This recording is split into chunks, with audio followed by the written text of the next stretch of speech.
Welcome to steno dictation. Dictation 5 second बाद शुरू होगा।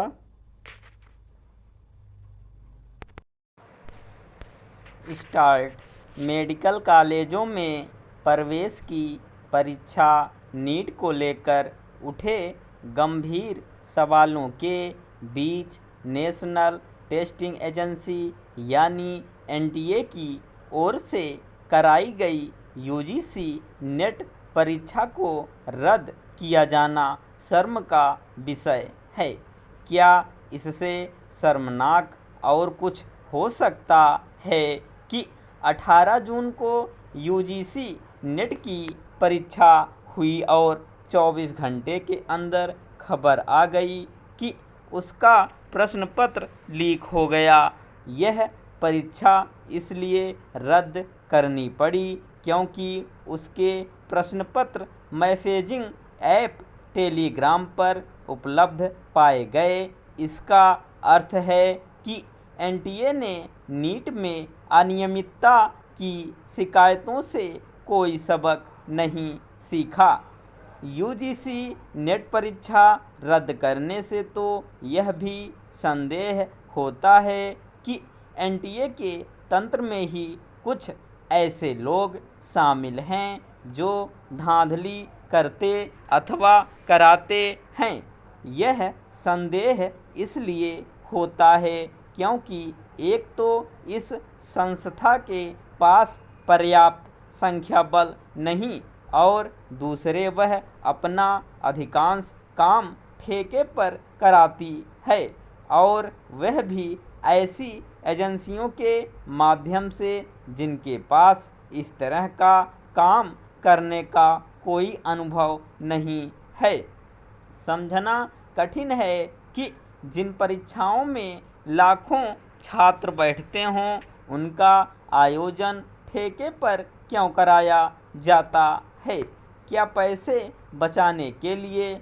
आखिर लाखों छात्रों के भविष्य से जुड़ा इतना संवेदनशील कार्य ठेके पर कराना कहाँ की समझदारी है।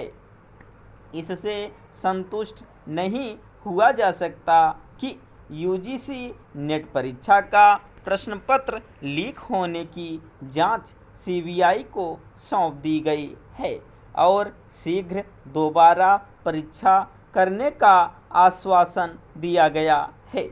इस परीक्षा में 9 लाख से अधिक छात्र बैठे थे। आखिर दोबारा परीक्षा देने के लिए विवश इतने अधिक छात्रों के समय और संसाधन की बर्बादी के साथ उन्हें जिस मानसिक पीड़ा का सामना करना पड़ेगा उसकी भरपाई कौन करेगा और कैसे।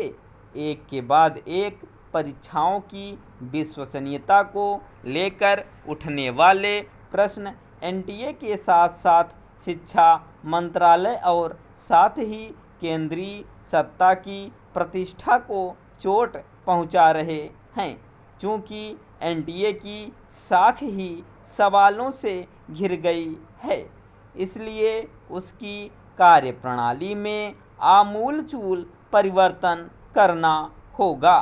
उसकी ओर से आयोजित की जाने वाली परीक्षाओं को लेकर भरोसा तब बहाल होगा जब स्वयं उसकी प्रतिष्ठा स्थापित होगी। यह आश्चर्य की बात है कि दर्जनों प्रतियोगी परीक्षाओं के प्रश्न पत्र लीक हो जाने की घटनाओं के बावजूद किसी को यह समझ नहीं आ रहा है कि आखिर प्रश्न पत्रों के कई सेट क्यों नहीं बनाए जा सकते ताकि यदि कभी एक सेट के प्रश्न पत्र लीक भी हो जाएं तो देश या प्रदेश भर में परीक्षा रद्द करने की आवश्यकता न पड़े।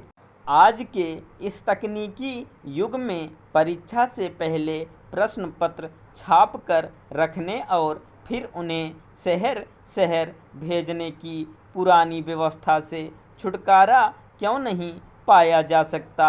यदि ऐसे प्रश्न अनुत्तरित हैं तो पुरानी भूलों से सबक ना लिए जाने के कारण स्टॉप।